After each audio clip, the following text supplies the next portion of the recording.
Hi, sweet people. I'm Gesine Prado. You probably know me from the Isolation Baking Show with Jeffrey, but today we're doing something a little special for Mother's Day because traditionally at King Arthur Flour, I teach a 2-day course every Mother's Day. I teach their Mother's Day, around Thanksgiving, and during their Harvest Festival because I just love being there so much. But since things are a little different now with the world being isolated, I still wanted to show you a few fun things that you can do for Mother's Day, some tarts and some truffles. And these aren't really tough things to do, so older kids could make the tart, little kids could make the truffles, everyone can eat them all, it's fabulous. But I wanted to show you a couple of the truffle tarts and the Bakewell Tart before we start. So the main tart I'm making is the Bakewell Tart, which is, if you watch the Great British Baking Show, you know this tart, where it has a frangipane almond and a raspberry jam, a slightly sweet tart crust, and then I decorate it in my manner, the way I like to. And then I figured because we're making truffles and I had a little tart dough left over, why not make a truffle tart? Because if you are a chocoholic, there is nothing better than a truffle tart. And what's lovely is that because the truffle is so sweet, the tart shell itself has just a vague sweetness. It's not super sweet, so it's a nice way to balance the two out. And I think you will enjoy making both the dough, the truffles, and the filling for the tarts. So what I'm going to start with is the actual tart dough. If you look at the recipe, there's a description of what I'm doing here at the very top. And there are links to the recipes. So if you go to the Bakewell Tart recipe, you can follow along with what I'm doing. And that recipe, I'm using all the ingredients that are in there, but I'm doing a different method because I want to keep my butter super, super cold. And I am also adding a little extra cream to it. So if you notice, it's 1 egg white and 2 tablespoons of water. And if you look at the kind of flour that's used, it calls for pastry flour, which I did not have. This is not an unusual thing in the time we're living in right now, that we simply don't have the ingredients that we need. And I know it's really hard to find flour. I'm so sorry. But this is a combination of all-purpose flour, and I had unbleached cake flour as well. So I used 1 cup of the all-purpose, and then the remainder was the cake flour. And because, based on the recipe, it's pastry flour, that has a lower gluten percentage. It takes less liquid in. I had to add a little extra liquid to compensate for the fact that I was using all-purpose flour. So along with those 2 tablespoons of water, I added 2 tablespoons of cream to give it some richness. I'm going to add that flour combination, and I also have the salt in there as well. And then to that, I'm going to add the confectioner sugar, and I'm going to blitz that really quickly just to combine them. So pulse, pulse, pulse. I'll take that off again. All that's in are the dry ingredients. So that's the 2 flours that I was using, 1 cup of all-purpose, the rest being an unbleached cake flour, and then cold. This is straight from the fridge, unsalted butter. So 1 stick, 4 ounces, 8 tablespoons, 113 grams. And I'm going to sprinkle that in there. If you do this without a food processor, one great way to do it is if you have your butter straight from the fridge, because oftentimes I forget, I need it at a certain temperature. If it's straight from the fridge, I will grate the butter into the dry ingredients and then work it in that way because it goes lickety-split and you spend less time with your hot paws in the dough. So this is back on. I'm going to pulse this up. Again, losing some flour. It's so happy. It's so happy. Look at that. And I'm going to blitz this until the pieces are almost imperceptible. A lot of pie recipes, the crust will call for pea-sized pieces. We want even smaller than that because we don't want this to be flaky. We literally want it to conform to the tart pan. So I'm going to blitz that until it's, there we go. Some of the pieces are still too big. When the butter's very cold, sometimes that happens where they're like, no, I will not be made smaller. I will make them smaller. And then off to the side here, this is my egg yolk, my 2 tablespoons of water and 2 tablespoons of cream. And I'm going to whisk those together. There could be a time where I don't need all of this if the dough is coming together without it. So that's why I whisk the egg yolk with everything else, so that if I don't use all of it, I still have an even ratio of the water and the cream and the yolk. I'm going to pulse a little more. Pulse, pulse, pulse, pulse, pulse. It snowed last night. We woke up, yesterday everything was green and gorgeous. We woke up this morning, snow. And Ray may have screamed when he woke up, maybe. So this looks much better. Now the pieces are much smaller. It almost looks like kind of a ruddy sandiness. So that looks fabulous. I'm ready to start drizzling in my wet ingredients. So let's put this on. And then make sure, sometimes there's that plug that goes in here. I usually lose it, which is okay. Make sure that you have taken that out when you drizzle things in there, because otherwise it will just catch into the stopper. But I don't know where any of my little stoppers are. So so you can see my drizzle. And I'm pulsing as I do this. And I'm also trying to pay attention to what it's looking like in the bowl. And it should be coming together. And it's still just a little too dry. Do you see how it's uniformly sandy? And when I pinch it, it just holds together. So that means I'm going to, while you stare at that, grab a tiny bit more water. When it's very dry outside, sometimes it is possible that you'll need a little more liquid than is called for in the recipe. And sometimes, hi Ray, and sometimes if you have to make substitutions like I did, because it called for pastry flour, I used a stronger gluten flour along with cake flour, thinking I would get that very tender compromise that the pastry flour gives. Still, the all-purpose flour, because it has a higher protein content, it sucks in more water. Those high protein flours just love to take in the water. Liquids in general. So now I'm just going to add a little more, pulsing. That's better. Now you can see it's coming together in clumps. See that? It almost looks like really ruddy cornmeal. Now I'm going to stop there when it looks like that. I do not want to overwork it because you don't want a tough crust. You want a tart crust that is tender and breaks away, almost like a little butter cookie. I'm going to take all of this, and I've crisscrossed some saran wrap. And I will just dump all my dough there. Make sure I get all the goodness from the bottom, where it's of course compacted. And now I crisscross because it makes this very easy. I will take these pieces of plastic wrap and I'll make a fist. I'll bring my fist towards the middle. I press and smear. Haha, now it's becoming dough, right? Before it didn't look so great, now it's looking fantastic. One of the grave errors that people make when they're making pie dough, tart dough, is that they want it to come together almost immediately and look like dough. And then what tends to happen is that you add too much liquid, or you overwork the dough to the point that you produce too much gluten and it gets very tough. So just take your time. Little pulses, and when it starts just coming together, not full, you don't want it to come together into a ball of dough in the processor. You want that to happen right here. Now I'm going to wrap this up, and it will need a rest for about 30 minutes because we did work it. It needs to get a little colder, and it needs to relax a little in the fridge. But as these things happen, I've already made some dough to roll out. I'm going to clean this off. And I hope you're having a lovely day and enjoying Mother's Day as best you can. And I think these kinds of activities, I'm going to show you these two things, the tart and the truffles, are really wonderful to make together as a family. And because it's Mother's Day, I remember when I was a kid, we brought breakfast to my mom in bed, and it was probably terrible.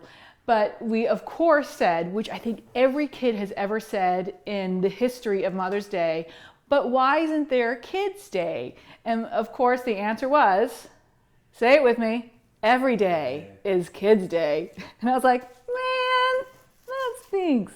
'Tis true though, isn't it? So here's my chilled dough.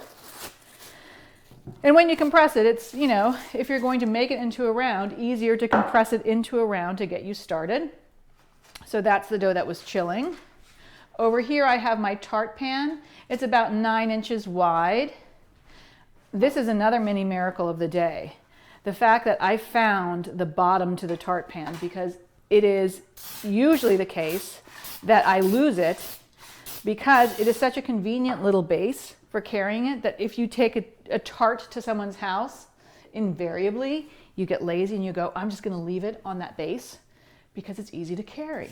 And then you get home and then a week later you go to make another tart and you go, where did I put that base? And you're like, oh, it's at Annie's house. Annie, you've got my base. So now, if you notice, I just put a spray of flour down, not too much because I don't want my dough to absorb too much extra flour, but I actually did this really quickly, so I want to show you how I put flour down onto my bench.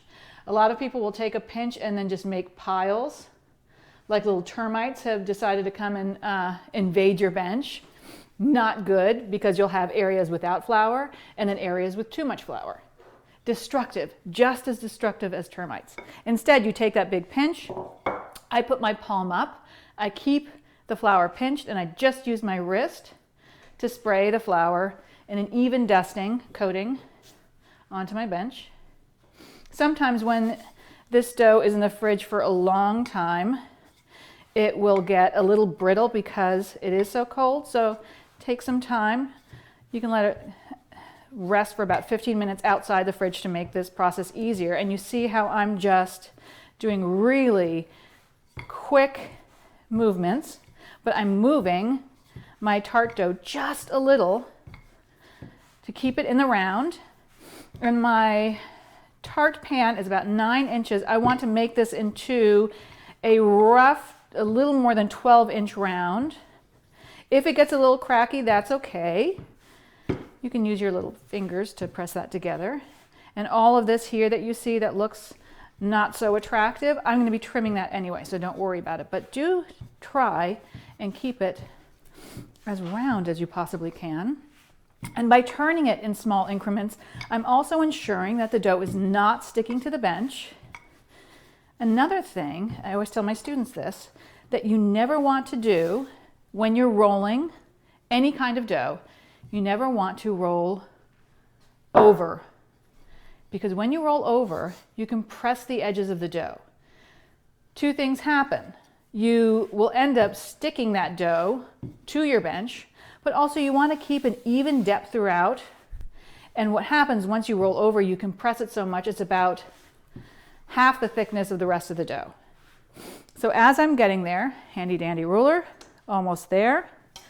If you find that your round isn't as round as you'd like, maybe it looks like Florida, maybe it looks like Texas. This is why I use this kind of pin. This is a French pin, it's curved, and I use the shape to help me shape the dough. So this right here, the edge isn't as round as I would like, so what I do is I lay my pin like this. I am not putting any pressure on this side of the pin, only here. And I will use this to gently shape the dough all the way around. Now, what would happen if you use something with handles? Once you did this, since it's a 90-degree angle, it would dig into the dough. So that's why I love these pins. You can shape the dough like that.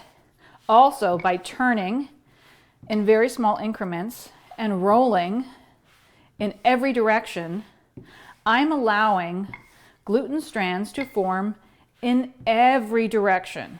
You're like, what does that mean? That means that whenever this pin touches the dough, I am still working it. It's not just that process of kneading and blitzing it in the food processor. Every time you manipulate the dough, you are creating friction and creating protein strands of that gluten to create bonds. Now, they form in the direction in which you are manipulating the dough. So as I go this way, it's very subtle, but those strands are going.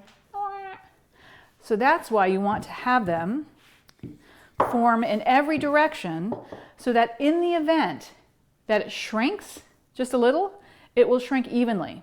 So if you've ever rolled out a round, popped it into the oven, and it came out an oval, the likelihood is, 1, you didn't let it rest enough, that's why it shrunk. 2, it shrunk into an oval because you didn't roll it out in every direction, creating that, I call it the starburst. Jazz hands. In every direction, gluten in every direction, so that in the event that it does shrink a little, it doesn't shrink into an oval, it shrinks evenly. But we're not going to have this shrink at all because this is going to rest once it's in the tart tin. So let's make sure it's big enough. A little over 12.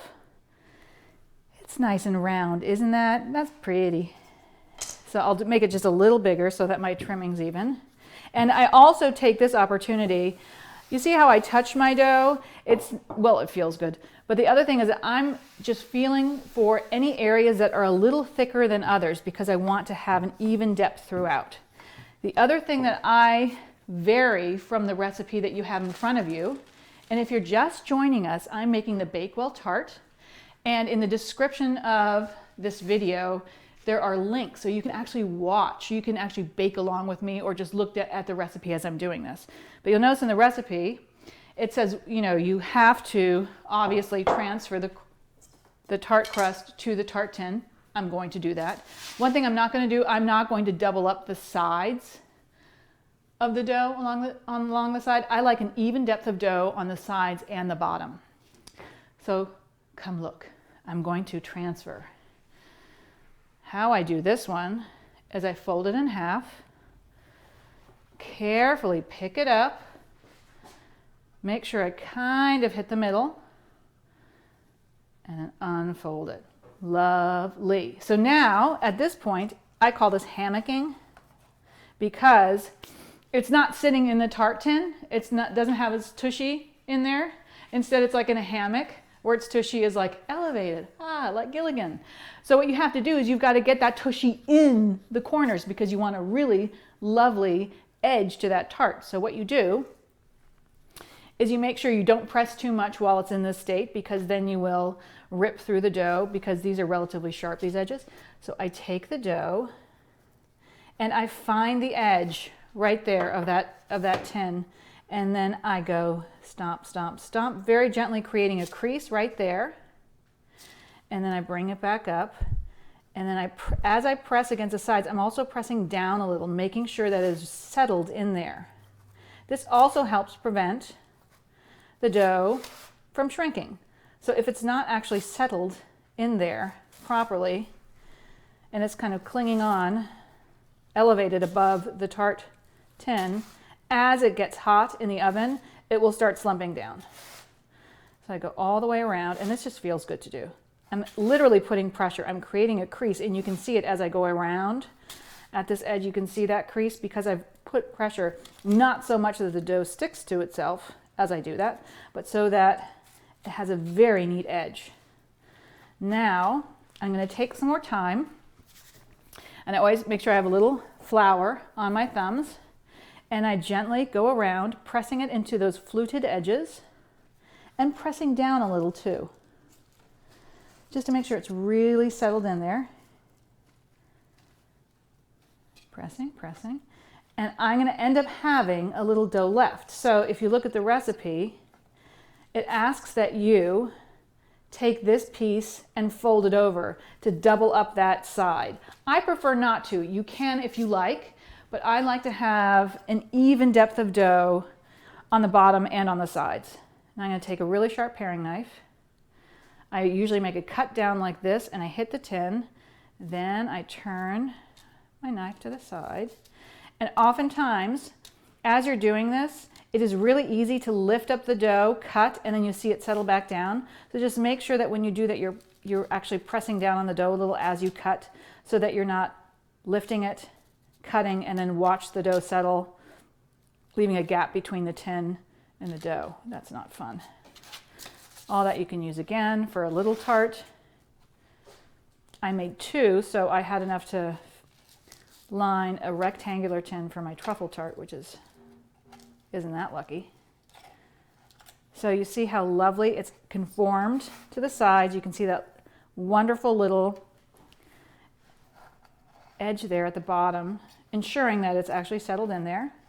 And then once all of this is trimmed off, I'm going to dock the dough, which simply means I'm going to poke holes. It's like, what did it do to deserve that? You have to do it. So you dock holes now because you will forget later. And that just means I'm going to make sure I get all the way to that tart base. I want to hear it. And what ends up happening is that when you blind bake the tart, it doesn't lift up and bubble. You want it to be sitting nice and nestled in there. Now, before you can get this into the oven, chill this. I freeze it for 30 minutes so that it's nice and firm. It also rests it, and it also seizes up that butter a bit. I have remembered to dock this, right? So I don't forget when I put it out. And I wanted to show you then, so let's pretend this was in the freezer for about 30 minutes. Now I need to line it and then put weights on top and then blind bake it for about, I do it for about 10 minutes with the weights on and then 10 minutes without. It varies depending on your oven because ovens are big fat liars. Also varies depending on how thick you've made that edge. That's going to need a little more time than it would if it's as thin as mine is. And blind baking, I'm going to make noise. It's not quite clear where that phrase came from in history, but one of the theories is that when you blind bake, you put a liner into the tin and then you fill it with weights to the point where you cannot see what this looks like anymore. And the reason I crumpled this up, I wanted to soften up the parchment so that when I lined the tart tin, there weren't any jagged edges that would stab the sides of the dough. If you happen to have access to those jumbo coffee filters, and they're not the ones like, they're big coffee filters that you get at the grocery store, but these are like the industrial coffee filters that are like this big. Those are the best tart liners for this because they do well in the oven and they're already really soft and they already conform to the shape of your tart. It's perfect. So I'm not saying that when you go back to work in the near future, I hope, I'm not saying you steal those filters, but I'm saying steal those filters because they're perfect for tarts. And now I'm going to fill this up. And I use rice and beans, uncooked, they're dry. I reuse them a few times until the fragrance of them is no longer pleasant. And you put this in a preheated 400-degree oven. And the reason you need it that hot, you end up baking the tart itself at around 350. You want to blind bake always at a higher temperature because you have put in all these things that impede heat from getting to the crust. You want to make sure that the heat is high enough that instead of melting the crust, that it actually bakes it. Same is true for a pie dough that's flaky. If you're going to blind bake it, you will put the temperature higher than the actual baking temperature of the pie itself. Because all of these weights, the heat has to get through them first before it gets to the dough. And if it's at 350, by the time it gets to the dough, it's kind of hot and will end up melting and slumping the dough. So 400 degrees is the perfect temperature. I leave it like this for 10 minutes. I carefully take it out and I gather these things first because even though I've done a nice job of making it nice and soft, sometimes there's rough edges, and if you just pull it out willy-nilly, it will tear the dough. So I go like that, lift that out back into the oven. You might want to do a little redocking in case it decides to bubble up in the oven again, and then 10 more minutes-ish. And I think the reason that it's called blind bake is that you are blind to the nature of the dough while it's covered like that. So you literally are baking blind. You have no idea. So 10 minutes in, you reveal it and now you can see again. What does it look like? And you bake it until this is slightly golden brown because it needs to go back into the oven when you put in the filling. There are some tarts where you want to fully bake the base because you'll end up putting in, say, pastry cream, and you won't be putting in the oven again. Bakewell, you do put in the oven again, so you want it to have a mild color but not deep because you don't want it to burn when you have it in the oven. So in real time, if you're doing this at home, you would have about a half hour for that to be in the freezer and getting nice and cold and rested. But now I say it's the perfect time to make truffles because we have a little extra time. And if you look at the description of the video, you will see all those links. So go to the truffle. It is so easy. You have probably made ganache or truffles before, and you know how easy this is. There are two lovely truffle recipes on the King Arthur site. This one, I think it's called the deluxe one, where the ratio of chocolate is a little higher than that of the cream, so that it gets a little stiffer. And the reason I chose that one is that if kids are going to do this, it just works a little better for their little hot hands if the truffle mixture is just a little firmer than soft. I also suggest that you get really good chocolate. Hard to do now. So just if you go to the grocery store and you can find bittersweet chocolate, make sure that 60% or more. If it's a milk chocolate or semi-sweet, it won't get as firm. You want those cocoa solids to really seize and make a lovely firm truffle. And then here I have my cream. So this I think is, if I'm remembering correctly, about 277 milliliters or grams of heavy cream. And then I have 340 grams of this chocolate. If you want to know how much chocolate I have, this is my bag of chocolate. 50 pounds of chocolate. It is my baby. I have isolation priorities. And this is my favorite kind of chocolate. This is Calibo. This you can see 60-40 at 60%. Dark Calais or Donker. I don't know what that means. I'm assuming, oh, Donker means noir, dark, dunkel. So dark chocolate, bittersweet. So you put them, the little Calais or chips, into a heat-safe bowl. And you want it big enough that when the cream goes in, it covers all of the chocolate. You want to get the cream to the point that it is stinking hot. Not just hot, I call this scary hot, to the point that you think it might boil over, so that you know that every bit of that cream is piping hot. And then you immediately pour it into the bowl with the chocolate. Some people will put the chocolate into the pot with the cream. I do not like to do that because in the event that you forget to turn off the heat, you could scald the chocolate too much. So before you do anything, you shimmy, shimmy, shimmy, making sure that all that chocolate is coated. And then you wait a minute or so, just to ensure that it is indeed melted before you start whisking. The other thing that's good about shimmying, as you're doing, when you first put the cream in, what happens is that it immediately starts melting that top layer of chocolate. And what can happen if you just pour it in and walk away, that the cream settles on top and doesn't nestle in, as my mother would say, to all the nooks and crannies or crooks and nannies. So if you shimmy it, you get the cream nestled in between all that chocolate, making sure that all of it melts evenly. So we have that there. And in the meantime, I'm going to show you some fun little things once it solidifies. And you can see I made this just not so long ago, how solid this is. When you first make this, it's liquidy. And look how this is like stinking solid. And I actually like to use, for larger truffles, if I'm going to put them on a tart, this is the smallest scoop, cookie scoop you can get, and I flatten it, so that you don't have to roll this one around in your hands. So it's nice and flat. And then I immediately put it into my cocoa. And the cocoa I use is from the same company. It's called Extra Brut. It's my favorite cocoa. It's a Dutch cocoa. I use it for all my baking. And then you can have, look, you have little truffles that will sit right on top of your tart, nestled. Or you can make them nice and bright and fun. This has gotten really solid. So there's another recipe on the King Arthur site that calls for equal amounts, 340 grams each of cream and of the bittersweet chocolate, which would make a slightly firmer, less firm, I should say, ganache or truffle base.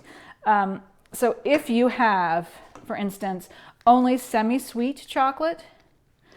Always go for the recipe that calls for more chocolate than cream so that you can make sure that it firms up to your desired stiffness. So cute, huh? And then you can make smaller ones as well. And in that case, there's no scoop that's smaller than that. You have to roll it up in your hands. So if you have this child rolling a ton of truffles in their hands, they're going to get gooey and chocolatey and dirty. So if it's a little firmer, they won't get as much chocolate on their hands. And of course, now they know, always wash your hands before you touch this stuff, before you touch anything. So at this point, I think we have melted enough. Whisk, come to me. I always start in the middle. It's very exciting. And then I move my bowl as I go around.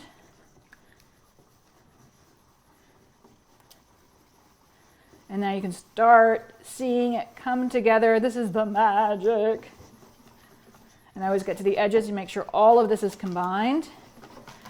And look how luscious that is. At this state, if you wanted to make a truffle tart, this is when you would put this ganache into your baked tart shell.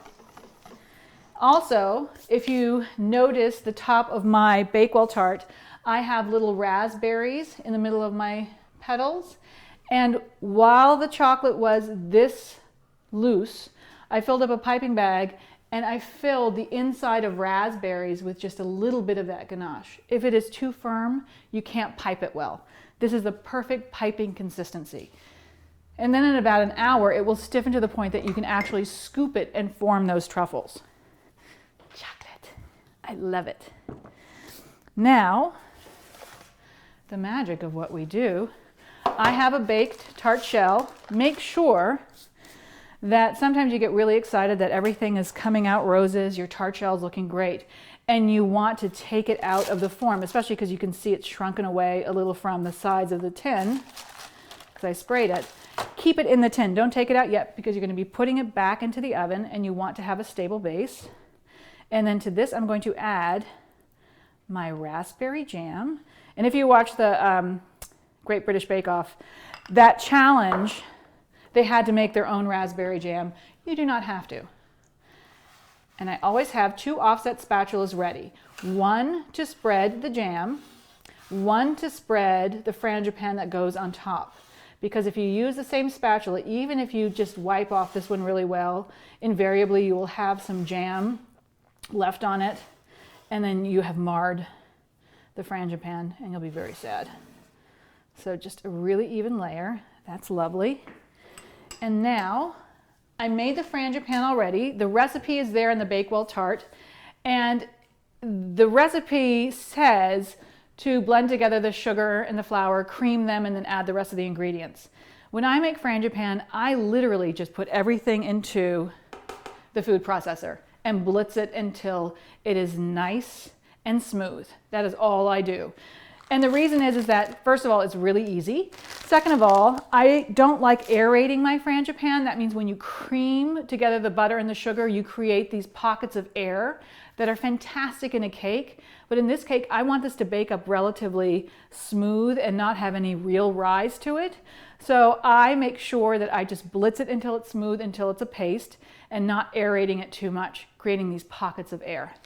Now I also fill up a piping bag, because you can imagine if you just put dollops of frangipane onto this very loose jam, that as you're spreading it around, it just picks up the jam as you go. So this way, I start in the middle, you get an even base, and I will be able to spread this out without messing up that beautiful even layer of jam on the bottom. All the way around. And this is the kind of recipe where you can do it in pretty much any tart shell shape that you want. You can make them bigger. You can make small individual tarts. You could even do it in that rectangular tin in which I made my fantastic little truffle tart. Just make sure it's even all the way around. And then I have a little extra, so I will kind of do a larger swirl just to make sure that it's all even everywhere. And it's not going to stop like this. I'm going to take my fresh offset spatula, one of my favorite tools. And if you don't want to waste a single bit of the frangipan, one of my favorite tools in the whole wide world, bowl scraper, you just scrape this down, get all the bits out, get all of it out. Yeah, that's a decent amount right there. That is like an eighth of a cup right there. That was just sitting in that piping bag saying, don't leave me behind. So now another offset clean. And now I can go around and spread it without fear of picking up any of that raspberry jam.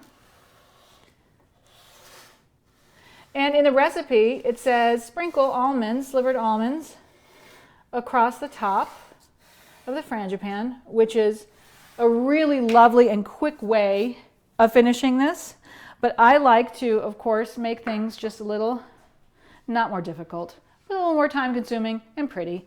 And I will take those slivers and I will create a pattern of little petals, because finally some of the flowers are peeking out in the world. But since it snowed today, I want to actually see them inside. So I create a little pattern all the way around. And then when it bakes up and you take it out, you let it cool, and then you can put a little raspberry with that ganache in the center in the middle of the flower like I did. And then it's super pretty. It's very special. And I put a little bit of confectioner sugar over those parts of the frangipan that are very dark. And it bakes about 30 to 35 minutes. What you're going to often notice is the frangipan breathes a little, it goes up and then down. But you want to make sure that it is indeed cooked through in the middle. So this is one of the rare occasions where I will take a toothpick and poke it into something baked. And if it comes out with moist crumbs, a couple more minutes, it feels firm to the touch, it's probably done. Take it out, let it cool, and then you put icing sugar on it, anything you like. And then now you have a wonderful, tasty, super easy tart for Mother's Day. And because we learned how to also make truffles, you can make truffles and you can make a truffle tart. Easy as pie, super delicious, and sweet as you are. So if we go visit my yummy stuff, this is what you can do for Mother's Day, any day. This is the ganache that came straight after whisking. And then the little truffles are from after it was set. And I did two kinds. I did one with a scoop that I flattened on the bottom, and the others I rolled in my hand like a little kid. It felt fantastic. Sometimes you just got to get dirty to get delicious. It's a true story. And I want to wish you all a happy Mother's Day. I hope you are surviving, being kind to each other. I'm always here if you need baking help. On Fridays, don't miss the Isolation Baking Show with Jeffrey Hamelman and me, because we are spending this time in isolation giving baking classes so that you have new skills that you can take with you even after this very strange time. So wishing you sweet people, happy Mother's Day, and thank you for spending time with me.